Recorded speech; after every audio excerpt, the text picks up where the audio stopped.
Vamos para a nossa aula. A gente está estudando o quarto mandamento e lembre-se do dia de sábado para guardar, e nós estamos vendo as obras que devem ser praticadas para obedecer o quarto mandamento. A gente viu que são dois tipos de obras, são as obras de adoração e as obras de mortificação.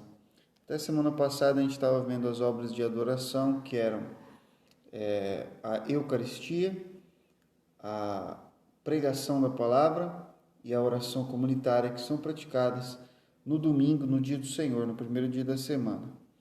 Hoje a gente vai começar a ver um assunto um pouco mais profundo a respeito do quarto mandamento, que são as obras de mortificação. As obras de mortificação que são ordenadas no quarto mandamento, tá? Então, além daquelas obras, de adoração que a gente pratica no sábado, também existem essas obras de mortificação.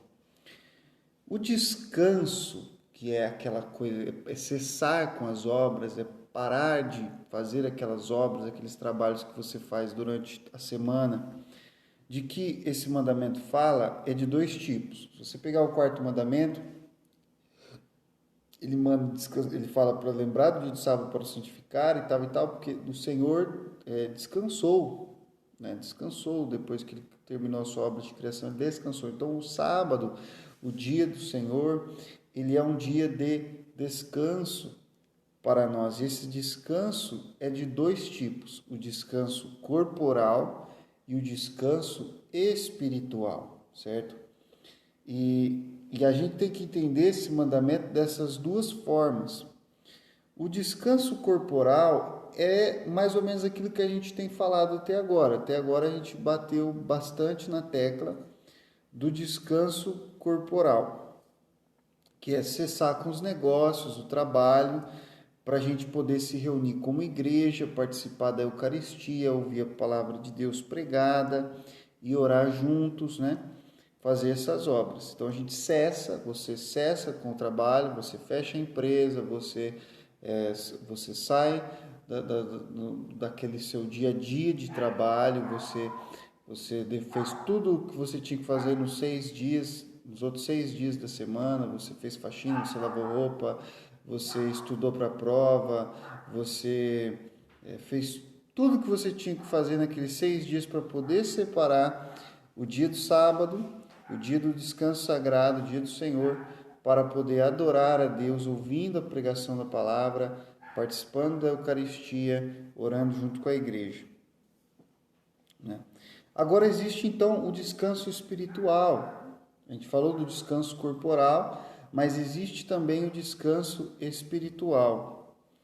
E esse descanso espiritual é aquilo que a gente chama de mortificação das obras da carne, certo? Quando eu falo desse descanso espiritual, é o nome que a gente dá para mortificação das obras da carne. Então, o descanso espiritual é a mortificação. O que significa? Que nós cessamos das nossas próprias obras e deixamos que Deus somente haja em nós. Então, não é mais algo que nós fazemos, mas é Deus fazendo em nós. E que nós, a partir daquele momento, não fazemos nada por nós mesmos ou com as nossas próprias forças, mas nós entramos num estado de dependência total de Deus, em que Deus é que age nas nossas vidas e nós fazemos tudo para a glória dele, e é ele quem faz, é ele quem age na nossa vida. Vamos dar uma olhada lá em Hebreus capítulo 4, versículo 1 a 11. Hebreus capítulo 4, versículos 1 até o versículo 11. Diz o seguinte, vamos ler, é um texto um pouquinho longo, mas a gente vai meditar nele. Temamos, portanto, que, sendo-nos deixada a promessa de entrar no descanso de Deus, suceda parecer que algum de vós tenha falhado. Porque também a nós foram anunciadas as boas novas, como se deu com eles, mas a palavra que ouviram não lhes aproveitou, visto não ter sido acompanhada pela fé naqueles que a ouviram. Nós, porém, que cremos, entramos no descanso, conforme Deus tem dito. Olha que interessante, aqui ele está falando que aqueles judeus incrédulos, eles não aproveitou eles terem ouvido a pregação do Evangelho, porque a pregação não se misturou com fé dentro do coração deles. Mas para nós aproveitou, para nós foi de bom proveito ter ouvido o Evangelho, porque nós cremos, nós, porém, que cremos, a gente teve proveito. Qual foi o proveito de ter crido na pregação do Evangelho? Que nós entramos no descanso. Entramos no descanso, conforme Deus tem dito. Assim jurei na minha ira, não entrarão no meu descanso, embora certamente as obras estivessem concluídas desde a fundação do mundo. Porque em certo lugar assim disse no tocante ao sétimo dia, e descansou Deus no sétimo dia de todas as obras que fizera. E novamente no mesmo lugar, não entrarão no meu descanso. Visto, portanto, que resta entrarem alguns nele, e que por causa da desobediência não entraram aqueles aos quais anteriormente foram anunciadas as boas novas, de novo determina certo dia, hoje, falando por Davi, muito tempo depois, segundo antes fora declarado: hoje, se ouvirdes a sua voz, não endureçais o vosso coração. Ora, se Josué lhes houvesse dado descanso, não falaria posteriormente a respeito de outro dia. Portanto, resta um repouso para o povo de Deus. Então, aqui ele está falando que existe um repouso, existe um descanso espiritual, certo? Que tem a ver com você crer no Evangelho do Senhor Jesus Cristo. É um descanso que aqueles que não creram no Evangelho podem estar lá na terra prometida, lá na terra de Canaã, estão morando lá, mas não entraram no descanso. Mas aqueles que creram entraram no descanso, porque resta um repouso para o povo de Deus. Porque aquele que entrou no descanso de Deus, também ele mesmo descansou das suas obras.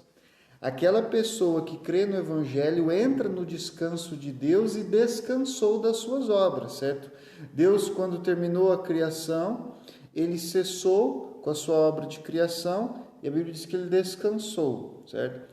Quando você entra nesse descanso de Deus, você cessa com as suas obras, como Deus das suas.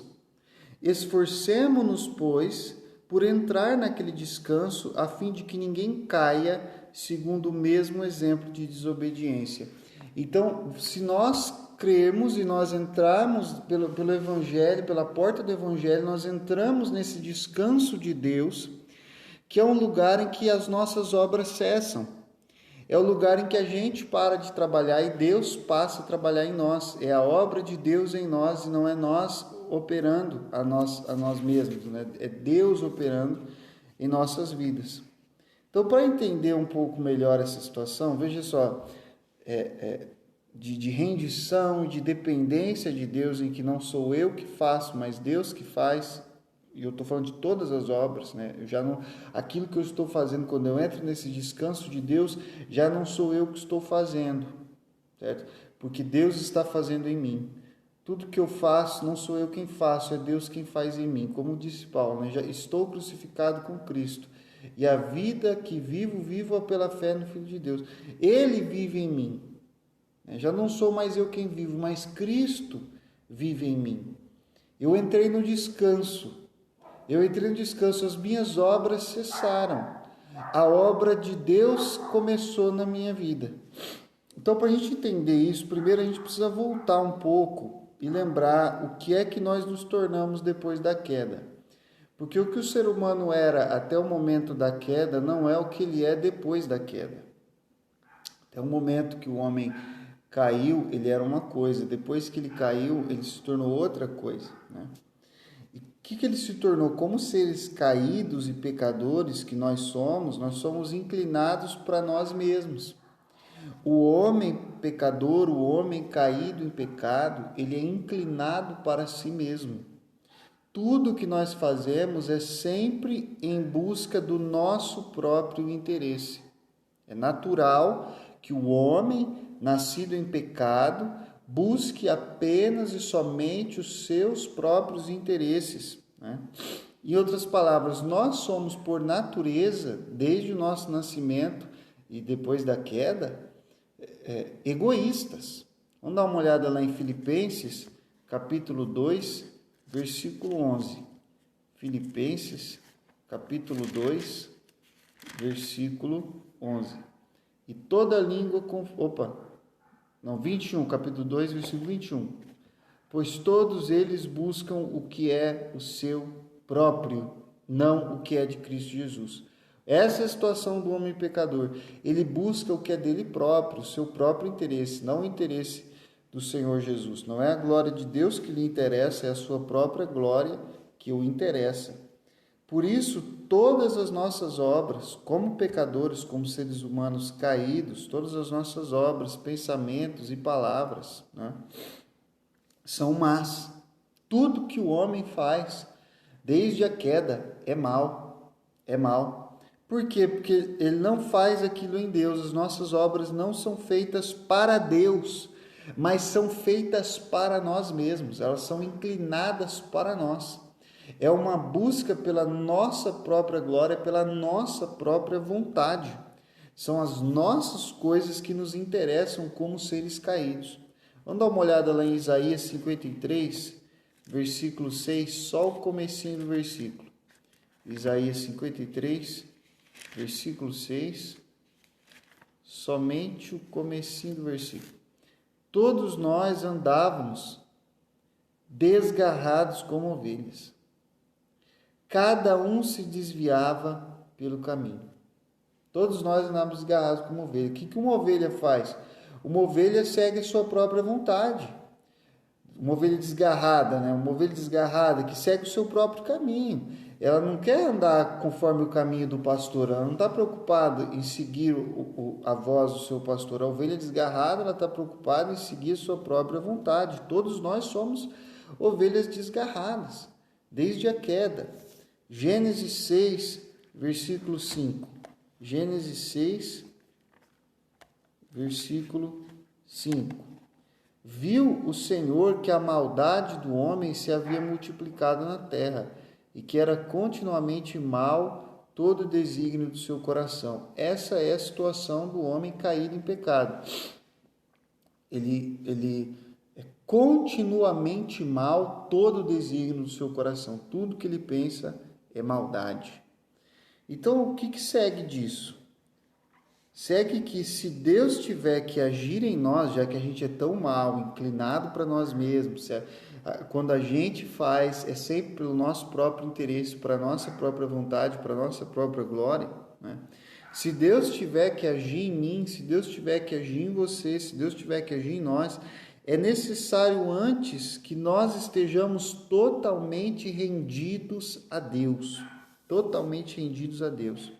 Isso significa que nós temos que desistir das nossas obras e buscar o agir dele, as obras dele, que ele haja em nós. Nós estejamos num estado de rendição total, certo?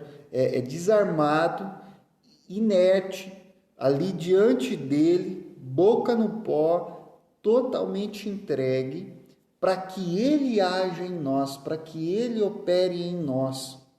Vamos dar uma olhada lá em Isaías 30, versículo 15. Isaías 30, versículo 15.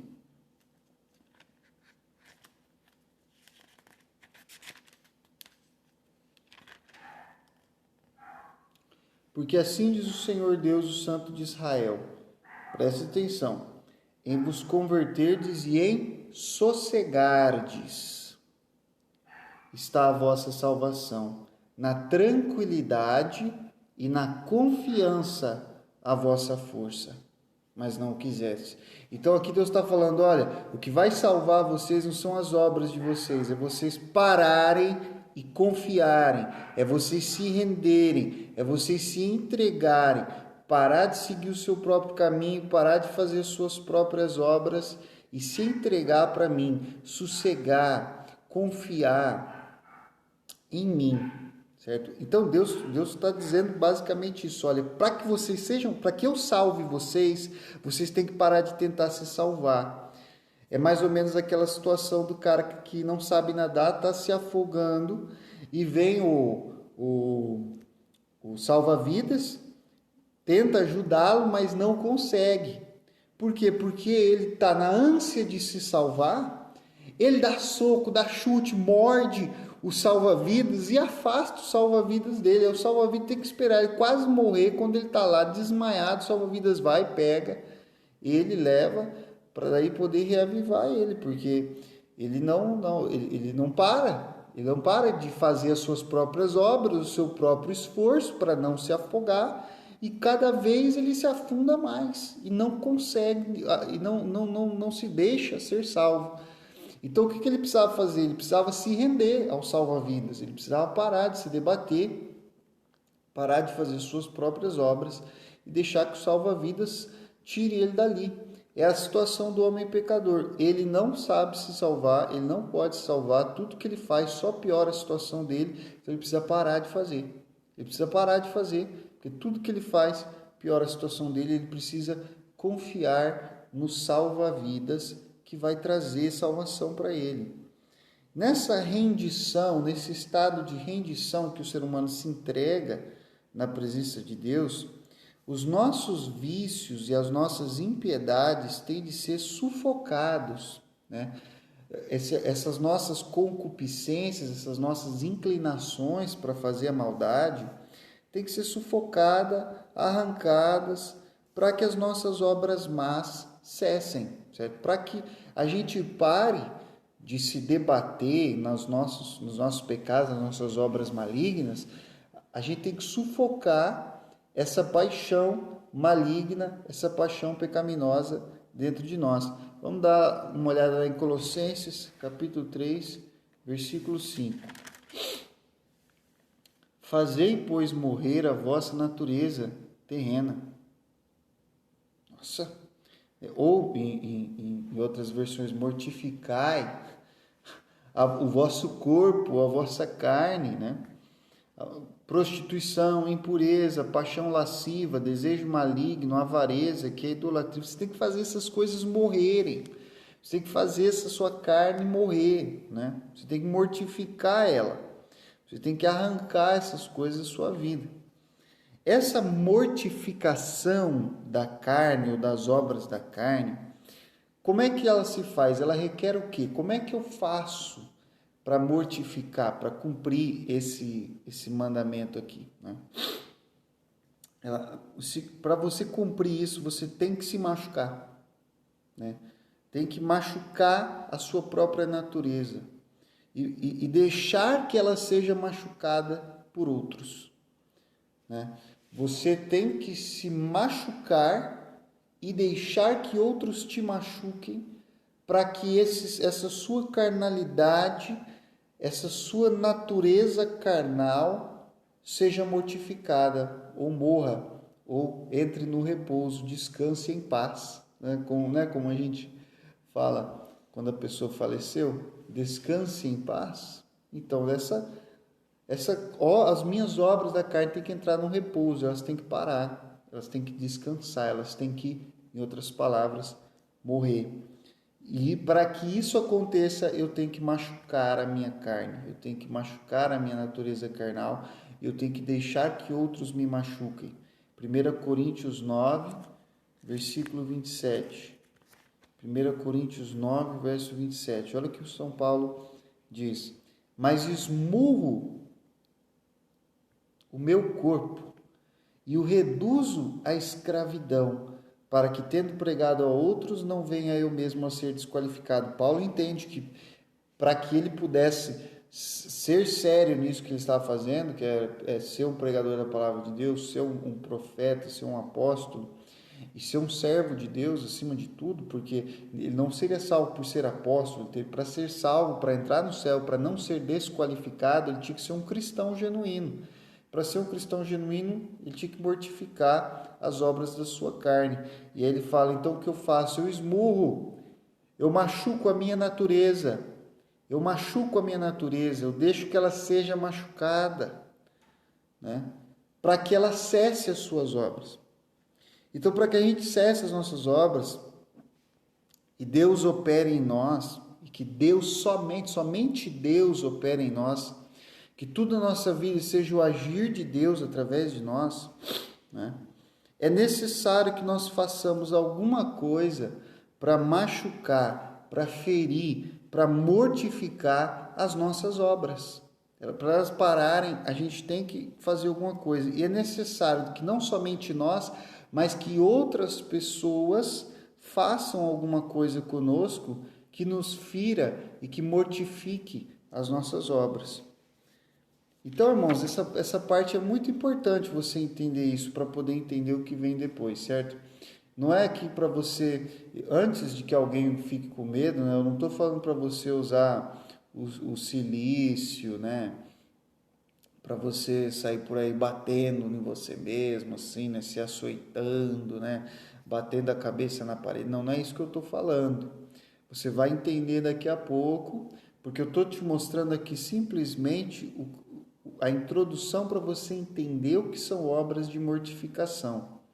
Essas coisas que você usa para ferir a sua natureza carnal, para machucar e enfraquecer a sua natureza carnal, para que ela descanse, para que ela cesse, para que Deus opere em você, é o que a gente vai falar daqui a pouco. Então não comece aí a criar interpretações e depois sair se batendo aí, porque não é isso que a gente está falando, tá? Então, são duas coisas, né? Basicamente, tem nesse processo de machucar a minha natureza carnal, tem algo que eu faço, tem coisas que eu faço e tem coisas que os outros fazem para mim. Então, a gente vai ver primeiro aquilo que nós mesmos fazemos, a parte que cabe a nós fazer, né? E aquilo que nós fazemos, basicamente, para mortificar a nossa carne, é disciplinar o corpo por meio do jejum, da oração, das vigílias e do trabalho, para mortificar a nossa concupiscência, para não fazer o que nós queremos, mas submeter a nossa vida à vontade de Deus e à sua direção, e assim entrar no seu descanso. Presta atenção,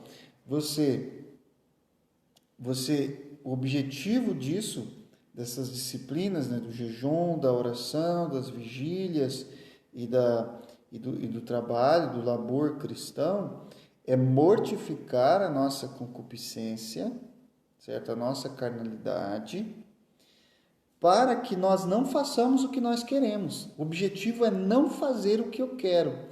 Então, irmãos, se você acha que a gente vai conseguir dialogar e entrar num acordo com o mundo, aqui você já viu que não tem acordo com o mundo. Porque o objetivo do mundo é que você faça tudo que você quiser. E o objetivo do cristão é não fazer nada que você quiser. A gente trabalha, a gente luta para não fazer o que nós queremos, mas para fazer aquilo que Deus quer, né?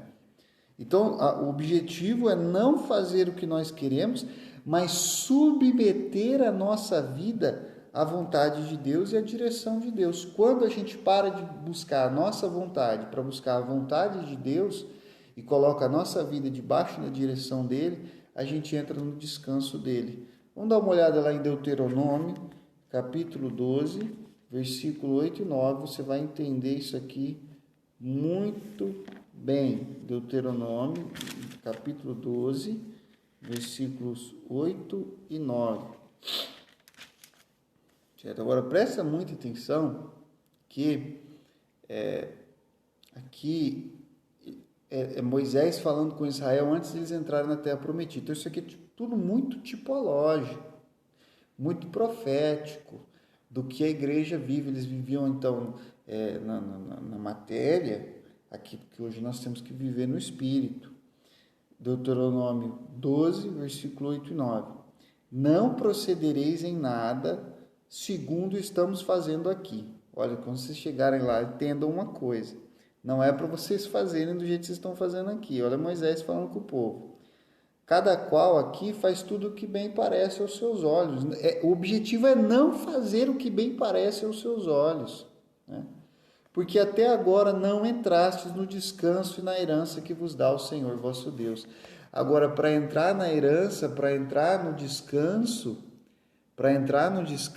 no descanso espiritual, nós temos de cessar de fazer as coisas do nosso jeito, cessar de fazer as coisas da nossa vontade, para fazer as coisas do jeito de Deus, de acordo com a vontade de Deus. Esse é o objetivo, esse é o propósito, certo? Então, no quarto mandamento,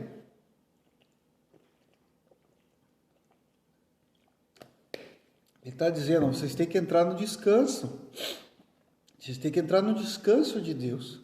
Para vocês entrarem no descanso de Deus, vocês têm que cessar com as suas obras. Você tem que cessar de fazer as coisas do seu jeito, da sua vontade, do jeito que você acha, que é o seu bem parecer, e fazer as coisas do jeito de Deus, do jeito que agrada a Deus, que você vai entrar no descanso de Deus.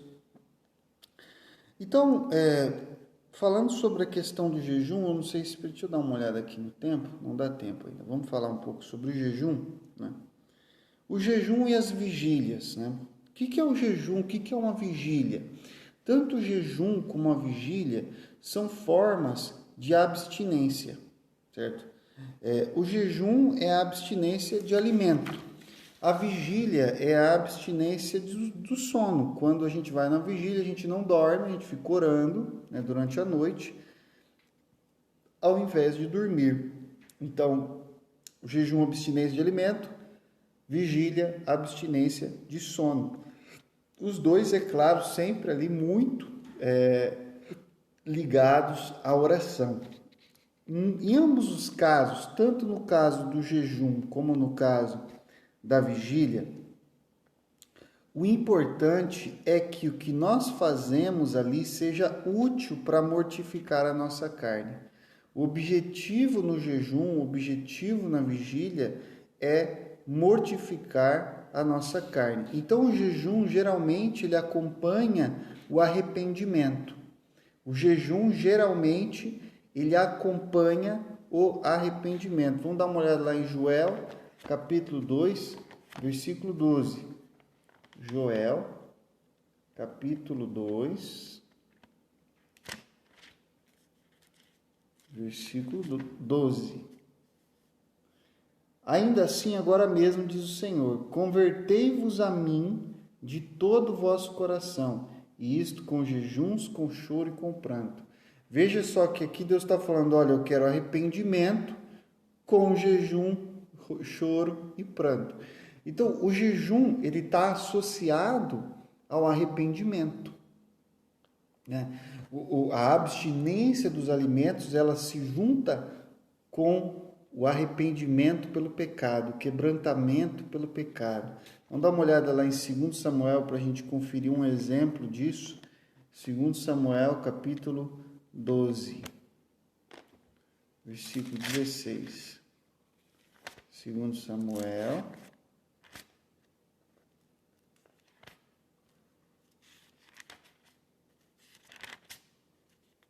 capítulo 12, versículo 16.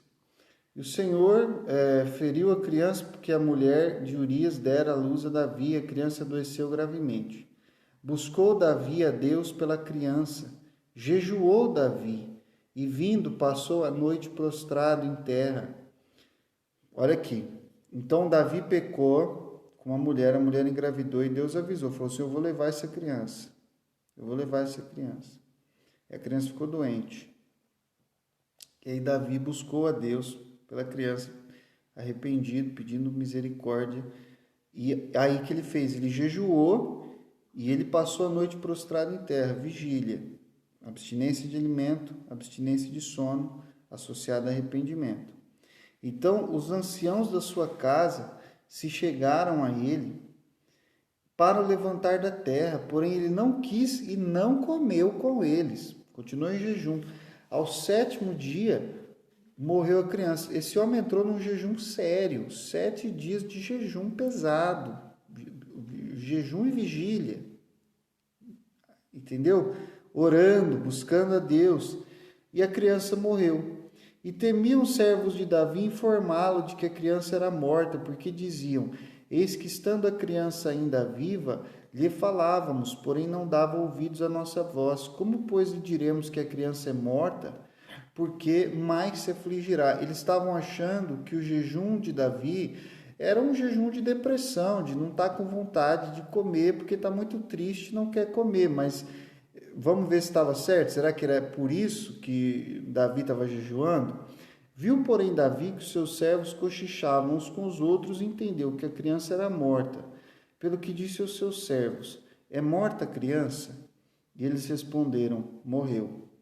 Então Davi se levantou da terra, lavou-se, ungiu-se, mudou de vestes, entrou na casa do Senhor e adorou. Depois veio para sua casa, pediu pão, puseram-no diante dele e ele comeu. Ué, peraí, ele não estava em jejum e a criança agora morreu, e aí ele para de jejuar, vai, toma um banho, adora e depois volta para casa, pede pão e come. Aí os servos ficaram curiosos, disseram-lhe seus servos: que é isto que fizeste? Pela criança viva jejuaste, choraste, porém depois que ela morreu te levantaste e comeste pão. Respondeu ele: vivendo ainda a criança, jejuei e chorei, porque dizia: quem sabe se o Senhor se compadecerá de mim e continuará viva a criança. Então aqui Davi deixa claro que o choro, o jejum, não era por mera depressão ou tristeza ou luto pelo que ele estava passando. Não era porque ele não estava com vontade de comer, mas era porque ele estava arrependido, pedindo a misericórdia de Deus, clamando a misericórdia de Deus e pensando que talvez a criança podia continuar viva. Porém, agora que é morta, por que jejuaria eu? Poderei eu fazê-la voltar? Eu irei para ela, porém ela não voltará para mim. Então, quer dizer, o jejum cessou quando a necessidade daquela oração cessou, né? Quando a necessidade daquele pranto cessou. Ele não estava em depressão, a questão do jejum dele não era isso. Então, às vezes, a gente pode confundir se a gente achar que toda vez que aparece o jejum no Antigo Testamento, é porque a pessoa estava triste, estava de luto. Não, não é. O jejum estava associado ao arrependimento. Ao arrependimento. O jejum não é, nas Escrituras, algo que você faz, então, para parecer aos homens, certo? Que você está jejuando, que você é espiritual, que você tem um relacionamento profundo com Deus. Vamos dar uma olhada lá em Mateus 6, versículo 16. Mateus, capítulo 6, versículo 16. Quando jejuardes, não vos mostreis contristados como os hipócritas, porque desfiguram o rosto com o fim de parecer aos homens que jejuam. Em verdade vos digo que eles já receberam a recompensa. Então, aqui a questão é quando vocês jejuarem, o jejum está associado ao arrependimento, não está associado ao desejo de mostrar uma espiritualidade, ou ao desejo de se misturar entre a multidão, porque todo mundo está jejuando, vou jejuar também. Não, essa não é a forma correta de jejuar. E existem exemplos nas Escrituras de gente que jejuava só para parecer aos homens que está jejuando. Vamos dar uma olhada lá em 1 Reis, capítulo 21. 1 Reis, capítulo 21, versículo 8 a 14. Olha que interessante essa história. Então escreveu cartas em nome de Acabe, selou-a com o sinete dele e as enviou aos anciãos e aos nobres que havia na sua cidade e habitavam com Nabote. Aqui é Jezabel usando o selo do marido dela, que era o rei Acabe, para mandar cartas para as autoridades de Israel, falando para eles fazerem um favorzinho com relação a Nabote, aquela história da vinha, né? Quem conhece a história sabe que Acabe queria a vinha de Nabote, Nabote não quis vender, e aí Jezabel decidiu resolver a situação. Vamos dar uma olhada como é que ela resolveu. Escreveu nas cartas dizendo: apregoai um jejum, presta atenção, primeira coisa, apregoai um jejum, e trazei Nabote para a frente do povo. Fazei sentar defronte dele 2 homens malignos que testemunhem contra ele, dizendo: blasfemaste contra Deus e contra o rei. Depois levai-o para fora e apedrejai-o para que morra. Os homens da sua cidade, os anciãos e os nobres que nela habitavam, fizeram como Jezabel lhes ordenara, segundo estava escrito nas cartas que lhes havia mandado. Apregoaram um jejum e trouxeram Nabote para a frente do povo. Então vieram 2 homens malignos, sentaram-se defronte dele e testemunharam contra ele e contra Nabote perante o povo, dizendo: Nabote blasfemou contra Deus e contra o rei, e o levaram para fora da cidade e o apedrejaram e morreram. Então aqui esse pessoal estava jejuando por quê? Por que eles jejuaram? Porque eles estavam fingindo que estavam arrependidos, quando na verdade eles estavam usando aquela aparência de arrependimento para condenar um inocente à morte. Um jejum que claramente o tipo de jejum que Jesus condenou, o jejum feito para parecer aos homens que você está jejuando, que você é espiritual, que você tem uma intimidade muito grande com Deus, e eu sei lá o que a pessoa quer fazer parecer com o tanto de jejum que ela faz. Existe isso, existe gente que fica sem comer para parecer para os outros que ele é alguma coisa. Existe, por incrível que pareça, existe. Então, o que nós vamos jejuar, já que o objetivo do jejum não é parecer para ninguém, não é agradar os homens, não é criar uma imagem para manipular uma situação. O objetivo do jejum é o arrependimento, certo? É a mudança de vida, é a abstinência, é mortificar a minha carne. Então, algumas questões sobre o que é que eu vou jejuar, né? Eu vou jejuar total, vou ficar sem comer, sem beber nada. Eu vou comer, mas quer dizer, não vou comer, mas vou beber água. Ou eu não vou comer o café da manhã, ou não vou comer o almoço, eu não vou comer a janta. Eu vou comer, eu vou ficar noite e dia sem comer, ou eu vou ficar o dia de jejum e vou comer o jantar à noite, e vai ser assim, cada 24 horas uma refeição. Como é que eu vou fazer? Ou eu vou tirar carne, todo tipo de carne da minha dieta. O que eu vou fazer? Como é que vai ser o meu jejum? Por quanto tempo? Meu jejum vai durar um dia, um mês, 7 dias, né? Quanto tempo vai durar esse jejum? Isso tudo é determinado pela medida da minha devassidão e da minha carnalidade, né? O quanto eu preciso me mortificar, o quanto eu preciso vencer a minha carne, é isso que vai determinar a medida do meu jejum. Poxa, se eu estou numa luta terrível para vencer a minha concupiscência, para vencer a minha carne, e eu vejo que um pouquinho de jejum não vai ser o suficiente, então aumento o meu jejum mais, né? Jejum mais.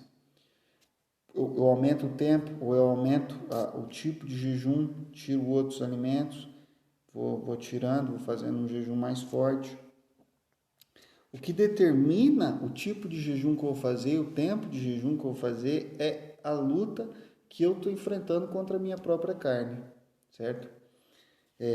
Então, isso significa que um cristão deve jejuar, deve fazer vigílias e deve se esforçar tanto quanto necessário para enfraquecer a sua natureza carnal, a sua concupiscência. Então, vamos dar uma olhada lá de novo em 1 Coríntios 9, 27. Perceba aqui. 1 Coríntios 9, 27. Qual é o limite aqui, né? Qual é a medida do jejum, da vigília, da disciplina que você vai submeter a sua carne? Esmurra o meu corpo e o reduz à escravidão. Então, Paulo aqui, ele falou assim, olha,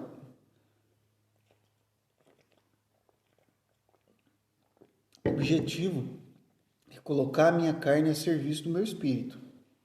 O objetivo é colocar a minha carne a serviço das coisas de Deus. É que ela cesse as obras dela para que Deus opere nela. Então, eu vou esmurrar o meu corpo até chegar nesse ponto. De novo, não é esmurrar literalmente, mas é ferir a sua própria carnalidade. É ferir a sua própria natureza carnal. É machucar o seu próprio ego, até reduzi-lo à escravidão. Então, se você tem um egoísmo muito forte, se você tem uma cobiça muito forte, você tem uma maldade muito forte dentro de você, então você vai ter que ter uma luta mais pesada ali para colocar esse negócio sob controle, para submeter ele à escravidão, é o que diz aqui no texto.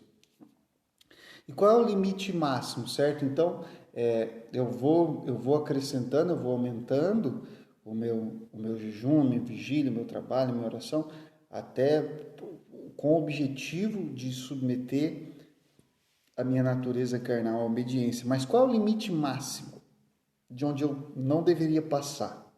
Até ali não deveria passar. Bom, é o bem-estar e a saúde do seu corpo, né? O propósito dessas disciplinas não é destruir a sua saúde. O propósito dessas disciplinas não é destruir a sua vida. Não é esse o propósito. É mortificar a sua carne.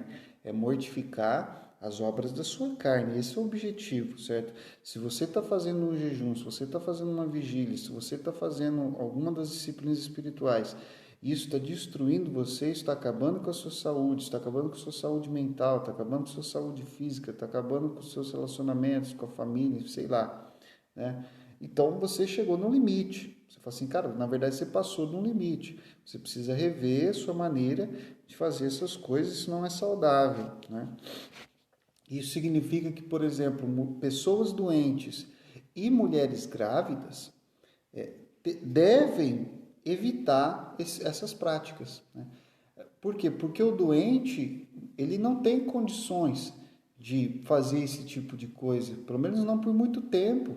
A mulher grávida, então, é difícil ter uma criança se nutrindo dentro do ventre dela. Ela vai ficar fazendo jejum, ela vai matar essa criança. Ela pode morrer também. Então, é aconselhável que pessoas doentes, pessoas enfermas, pessoas que ou por algum motivo estão incapacitadas naquele momento de fazer isso até se recuperar, ou no caso da mulher grávida, até a criança nascer, até ela se recuperar, a saúde dela se fortalecer novamente, o corpo dela se estabilizar, é aconselhável que ela evite esse tipo de disciplina, né? Justamente porque eles estão fisicamente mais sensíveis. E o objetivo não é destruir o seu corpo. O objetivo é mortificar a sua carne, as obras da sua carne. Vamos dar uma olhada em Marcos capítulo 8, versículo 3. Marcos capítulo 8, versículo 3. Se eu os despedir para suas casas em jejum, desfalecerão pelo caminho. Olha como Jesus estava preocupado. Esse pessoal estava com ele ali no deserto, jejuando há bastante tempo. Ele fala, se eu não vou mandar eles para casa ainda em jejum, porque eles vão desfalecer. E eu não quero que eles desfaleçam, certo? Então, quando você faz um jejum, quando você faz uma vigília, o objetivo de Jesus não é que você desfaleça. Então, Jesus falou, vamos quebrar esse jejum. E aí Jesus foi lá e multiplicou pães e peixes para dar comida para aquele pessoal, porque o objetivo não era que eles desfalecessem. Então, se o jejum do camarada vai até um ponto que ele desfalece, ele passou do limite, não era para ele desfalecer, né? E a gente viu isso na história da igreja, muitos irmãos no passado que levaram esse negócio de uma forma tão séria, tão pesada, que causaram danos à sua saúde, e danos alguns até permanentes. Não conseguiram se recuperar depois dos danos que causaram ao seu corpo, porque submeteram a certas medidas de disciplina que não eram saudáveis. Jesus não queria que eles fizessem aquilo, eles fizeram aquilo da cabeça deles, né? Mas e os saudáveis, aqueles que têm força, que têm saúde, que aguentam, eles devem ser ousados nessa prática, né?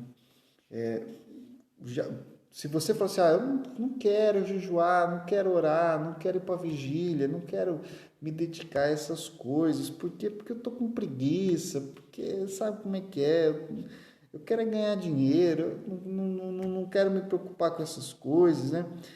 Justamente por isso mesmo que você tem que fazer, né? Porque se essas concupiscências estão na sua carne, dominando o seu pensamento, dominando a sua forma de viver, é ideal para você essa prática.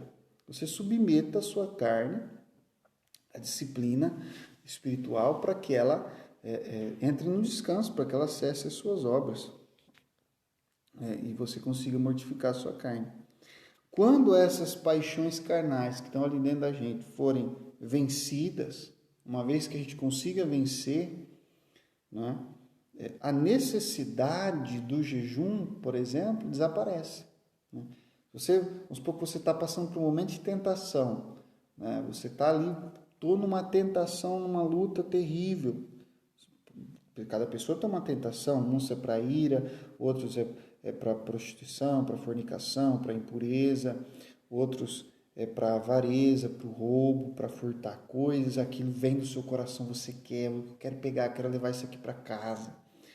E aí você começa a lutar com aquilo, eu quero, nossa, odeio essa pessoa, e aquele sentimento vai entrando no seu coração, você tem que lutar contra isso. Você entra no jejum, você entra numa oração, você vai numa vigília, você começa a buscar, você vai até aquilo, você vencer aquilo ali. Né? Você tem que vencer aquilo ali. Quando você vence aquilo ali, né? Pronto, você venceu. Glória a Deus, passou aquela tempestade, passou aquele esforço que a sua carne estava fazendo para te derrubar, e a necessidade do jejum desapareceu. Por quê? Porque o objetivo é justamente que a nossa alma descanse. O objetivo é que o nosso coração descanse em Deus. O objetivo do jejum, o objetivo da vigília, o objetivo da oração é que a gente descanse em Deus. É cessar das nossas obras, é que aquelas coisas que a gente estava fazendo, aqueles pecados que a gente estava lutando, certo? Que a gente cesse. E quando a gente cessar, quando a gente descansar e a gente vê que Deus está operando em nós, que já não é nós, já não somos nós que estamos vivendo, mas Cristo vivendo em nós, e Deus está agindo em nossas vidas, nós alcançamos aquele descanso e nós podemos então simplesmente descansar, né? E deixar Deus agir em nós. Então, essa é uma parte importante do jejum, ok? Agora, bom, irmãos, eu vou parar por aqui. A gente não vai terminar o assunto do jejum hoje, porque tem muita coisa ainda para falar sobre o jejum, mas eu não vou começar um ponto novo, porque não vai dar tempo de terminar ele hoje. Eu não quero terminar ele terminar a aula no meio de um ponto e depois vocês vão ficar confusos. Vamos parar por aqui por enquanto, certo? Semana que vem a gente continua falando sobre o jejum, tem mais coisas, tem bastante coisa ainda para falar sobre o jejum.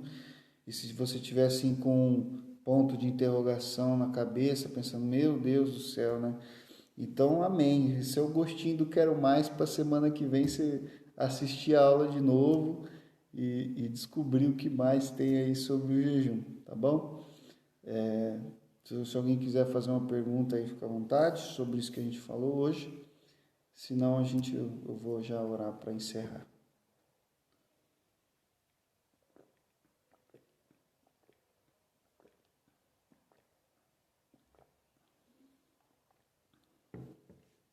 Então vamos orar. Pai, muito obrigado, Senhor, em nome de Jesus, ó Deus, pela Tua palavra. Nós aprendemos bastante coisa hoje. Nos ajuda, Pai. Nos ajuda a mortificar a nossa carne. Nos ajuda a mortificar, meu Pai, as obras da carne na nossa vida, para que nós possamos nos render ao Senhor, para que nós possamos fazer a Tua vontade, viver para a Tua glória, não para nós mesmos. Senhor, porque esse é o nosso objetivo, é entrar no Teu descanso, é cessar das nossas obras e saber que é Deus quem age em nós, que é o Senhor Jesus que opera nas nossas vidas. Em nome do Senhor Jesus, amém.